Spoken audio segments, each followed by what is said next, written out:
Hello friends, स्वागत है आपका मेरे YouTube चैनल शेयरिंगोपीडिया पे।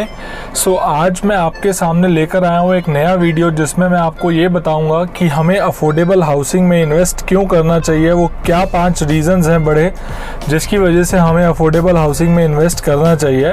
अगर आप इस रेंज की प्रॉपर्टी ढूंढ रहे हैं और आप इस रेंज की प्रॉपर्टी में इन्वेस्ट करना चाहते हैं, अगर आपको घर लेना है तो क्यों अफोर्डेबल हाउसिंग एक बहुत अच्छा ऑप्शन है। तो फ्रेंड्स, शुरू करते हैं इस वीडियो को बिना किसी देरी के। सबसे पहला जो मेरा पॉइंट है इसके अंदर है वो कि दिल्ली एनसीआर में सबसे सस्ती अप्रूव्ड एरिया के अंदर है ये प्रॉपर्टीज़। अगर आप पूरे दिल्ली एनसीआर में सर्च करेंगे तो आपको इससे सस्ती अप्रूव्ड एरिया में प्रॉपर्टी नहीं मिलेगी। चाहे वो दिल्ली का कोई भी एरिया हो, जहाँ पे अनअप्रूव्ड एरियाज जितने भी हैं, अगर आप वहाँ चले जाएंगे आपको प्रॉपर्टीज़ मिल जाएंगी। लेकिन अप्रूव्ड एरिया के अंदर मैं बार बार बोलूँगा, जहाँ पे डीडीए से आपके मैप्स अप्रूव हुए हों, आपके घर का नक्शा अप्रूव हुआ हो, उस एरिया में आपको प्रॉपर्टी इस रेट में अफोर्डेबल हाउसिंग जिस रेट में आपको प्रॉपर्टी देता है 25 लाख की रेंज में आपको नहीं मिलेगी। तो इस ऑप्शन को इस रीज़न से कंसिडर करना बहुत ज़रूरी है। पहला पॉइंट ये कि दिल्ली एनसीआर में सबसे सस्ती प्रॉपर्टी है ये अप्रूव्ड एरिया के अंदर। दोस्तों, सेकंड पॉइंट जो मेरा इसके अंदर है वो ये है कि दिल्ली एनसीआर में आज से 10 साल के बाद कोई भी एरिया ऐसा नहीं होगा जो अंडर डेवलप्ड आप बोल पाओगे। चाहे वो ग्रेटर नोएडा हो, चाहे वो आपका न्यू गुड़गांव हो, कोई भी एरिया आप अंडर डेवलप नहीं बोल पाओगे।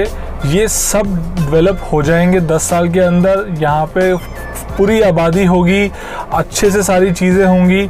अगर आप कंपेयर करो, दिल्ली के अंदर काफ़ी एरियाज़ ऐसे थे जहाँ पे 1990 और 1980 में जंगल जैसा लगता था। आज की डेट में वहाँ पे करोड़ों रुपए के घर हुए हुए हैं, करोड़ों रुपए की ज़मीनें हुई हुई हैं। और आप दूर क्यों जाते हो, 2000 और 2005 में द्वारका को लोग जंगल बोलते थे, कहते थे द्वारका रहने कौन जाएगा। इसी से आप इमेजिन कर सकते हो, अंदाज़ा लगा सकते हो कि जो न्यू गुड़गांव है, जिसको आज की डेट में न्यू गुड़गांव को लोग जंगल बोल रहे हैं कि वो बहुत दूर है, वहाँ कौन जाएगा। आज से 10 साल बाद वो भी इन्हीं रेट्स पर, द्वारका में जो घर आपको मिलते हैं इतने ज़्यादा रेट्स पर, वैसे ही वहाँ पर भी प्राइसेस पहुँच जाएंगे। हो सकता है उतने ना पहुँचे, लेकिन स्टिल वहाँ पे काफ़ी अप्रिसिएशन होगा। तो दूसरा हमारा यही रीज़न है कि 10 साल के अंदर कुछ भी ऐसा नहीं मिलेगा जिसको आप बोल पाओगे कि जी ये एरिया दिल्ली एनसीआर का अंडर डेवलप्ड है, वहाँ पे अभी आबादी नहीं है। फिर हम बात करते हैं अपने तीसरे पॉइंट की कि लोग ये कहते हैं कि जी अफोर्डेबल हाउसिंग जो है वहाँ पे पार्किंग नहीं है, वहाँ पे ऊपर से एसटी लाइन जा रही है, वहाँ पे जो है बहुत सारे पार्क्स नहीं है। पहली बात तो ये है कि आप वहाँ जाकर देखो, एक बार विजिट करो, वहाँ पे बकायदा अच्छे खासे पार्क हैं। अफोर्डेबल हाउसिंग में 50% एरिया बिल्डर को खुला छोड़ना होता है। दूसरी बात करते हैं जी, वहाँ पार्किंग की बात बोलते हैं, जी पार्किंग नहीं है वहाँ। आप दिल्ली के अंदर डीडीए के जो फ्लैट्स हैं उनके अंदर कभी डीडीए ने पार्किंग का प्रोविज़न नहीं रखा। सारी गाड़ियाँ रोड पर खड़ी होती हैं, बाहर रोड आधे से ज़्यादा ऑक्यूपाई करी है, फिर भी रोडें खुली है। गुड़गांव में भी इसी तरीके से प्लानिंग हो रही है। ऑल्दो मैं ये नहीं कह रहा वहाँ पार्किंग का स्पेस नहीं है, वहाँ फिक्स पार्किंग फ़िलहाल अलॉटेड नहीं है। अब तो नई पॉलिसी भी आ गई है जिसके अंदर फिक्स पार्किंग की भी बात चल रही है, वो भी प्रोविज़न हो जाएगा। बट अभी मैं कह रहा हूँ कि नहीं है, उस हिसाब से बात करते हैं, तब भी बुरा ऑप्शन नहीं है। अगर पार्किंग नहीं है तब भी वो बुरा ऑप्शन नहीं है, क्योंकि उसके आसपास खुला एरिया काफ़ी है, आगे पीछे ग्रीन एरिया काफ़ी ओपन है, जहाँ पे कार पार्किंग आगे चल के लोग यूटिलाइज कर पाएंगे। ऑल्दो अभी तो अपार्टमेंट में इतनी जगह है कि वहाँ अच्छी खासी पार्किंग स्पेस है। सबके पास गाड़ी होगी इसकी भी कोई गारंटी नहीं है, बट स्टिल मैं मान के चलता हूँ आज से 10 साल बाद गाड़ी भी सबके पास होगी। ऐसा कोई नहीं होगा जिसके पास एक गाड़ी तो हो ही ना, सबके पास गाड़ी होगी। उस हिसाब से भी पार्किंग स्पेस वहाँ बहुत है। फिर एसटी लाइन की बात करते हैं कि लाइन जा रही है। दिल्ली में ऐसी ऐसी जगहें भी हैं जो सब स्टेशन के पास जिनके अपार्टमेंट्स बने हुए हैं, तो उस हिसाब से आप देखो तो वो तो सिर्फ लाइन जा रही है।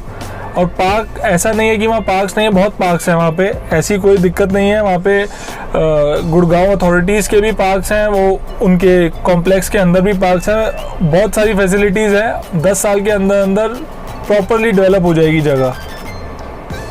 फिर हम बात करते हैं इसके रिटर्न्स की कि इनमें क्या रिटर्न्स रहेगा। आप 25-26 लाख की आप प्रॉपर्टी खरीद रहे हो, 25-26 लाख की प्रॉपर्टी आप क्या लगा रहे हो, जिस 3 से 4 साल में इसका पोजेशन का टाइम रहता है, बनते के साथ ये 33 और 35 लाख के करीब की हो जाती है। द्वारका की हम बात कर लें, द्वारका में तो जंगल जिसको बोलते थे, वहाँ कितनी सस्ती प्रॉपर्टी मिलती थी, आज की डेट में क्या रेट चल रहा है वहाँ पे सारी दुनिया जानती है। वहाँ इसी तरीके से न्यू गुड़गांव इन सब जगह पे भी एप्रिसिएशन होगा, तो वो एप्रिसिएशन का बेनिफिट मिलना ही मिलना है। फ्यूचर में बहुत अच्छा रिटर्न है। और सबसे बड़ी बात क्या है, नियर बाय की जो प्रॉपर्टीज़ हैं वो इस रेट पर आपको वहाँ पे चीज़ नहीं दे रही हैं। तो मैं ये नहीं कहता कि अगर वहाँ पे 75-80 लाख की जो प्रॉपर्टी है तो आपकी प्रॉपर्टी भी 75-80 लाख की हो जाएगी बनने के बाद, बट हाँ, जब वो 75-80 लाख की प्रॉपर्टी 1.5-2 करोड़ की होगी तब आपकी प्रॉपर्टी भी का भी एप्रिसिएशन होगा, उसका भी रेट बढ़ जाएगा।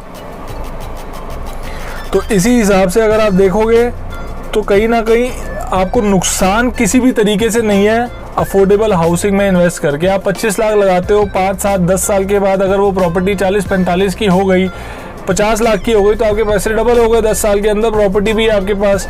और ये तो एक जस्ट मेरी तरफ से एक एग्जाम्पल है, प्राइजेस बढ़ने को ज़्यादा भी बढ़ सकते हैं। और सबसे जो लास्ट मेरा पॉइंट है वो सबसे इम्पॉर्टेंट ये है कि इस प्राइस पे आपको आने वाले टाइम में न्यू गुड़गांव में कोई ऑप्शन मिलेगा, मतलब ये ऑप्शंस अवेलेबल होंगे या नहीं उसकी भी कोई गारंटी नहीं है। आज गवर्नमेंट ने जो इसका रेट फिक्स किया हुआ है, हो सकता है कल को वो बढ़ा दे, क्योंकि ऑलरेडी 2000 जब से पॉलिसी आई है तब से इसका रेट बढ़ा नहीं है।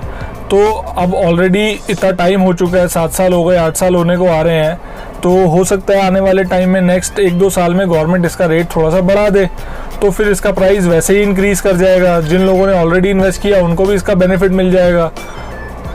हो सकता है कोई पॉलिसी में ऐसे चेंजेस हो जाए कि इसका जो बेस प्राइस है वो 25 लाख से आपको 35 लाख के करीब का पड़ने लग जाए।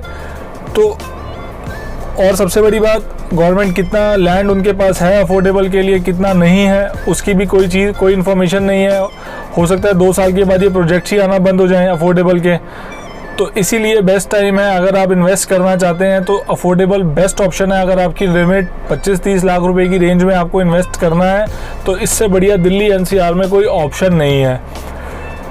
तो ये था मेरी तरफ से आज का वीडियो, जिसमें मैंने आपको अफोर्डेबल के अंदर इन्वेस्ट करने के 5 बड़े ही वैलिड रीजंस दिए हैं। अगर आप इन्वेस्ट करने के मूड में हैं, मैं आपको फर्दर ये एडवाइस और करूँगा कि आप एक बार ज़रूर जाकर देखें इस जगह को। जो भी अफोर्डेबल आपको पसंद है, जो भी बिल्डर आपको पसंद है, आप तब अच्छे से आइडिया लगा पाएंगे। एक चीज़ को आप इग्नोर करिएगा कि वो उस एरिया में अभी आबादी नहीं है, डेवलपमेंट नहीं है, लेकिन धीरे धीरे वहाँ पे सब कुछ डेवलप हो जाएगा। उम्मीद करता हूँ दोस्तों आपको मेरा आज का वीडियो पसंद आया होगा।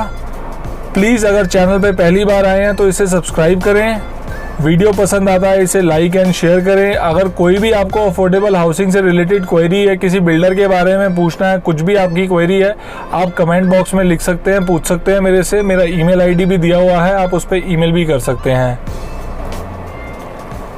मिलते हैं नेक्स्ट वीडियो के साथ। Thank you.